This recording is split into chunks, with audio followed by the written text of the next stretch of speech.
કોંગ્રેસના નકારાત્મક રાજકારણના કારણે અને રાહુલજી ખડગેજી જેવા કોંગ્રેસના નેતાઓના અપમાનજનક ભાષા પ્રયોગના કારણે ગુજરાતની જનતાએ 10 જેટલા મહાનગરોમાં અને અન્ય કેટલીક જિલ્લા તાલુકા પંચાયતની સીટોમાં કોંગ્રેસને 10% સીટો પણ આપી નથી.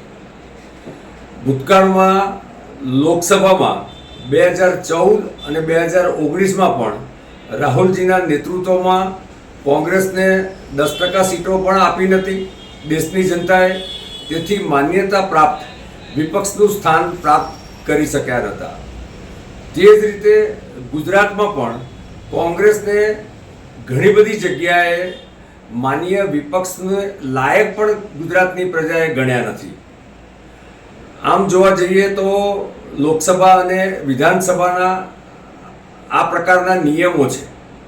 ભૂતકાળમાં રાજકોટમાં પણ ત્યાંની જનતાએ કોંગ્રેસને માન્યતા પ્રાપ્ત વિપક્ષનું સ્થાન આપ્યું ન હતું.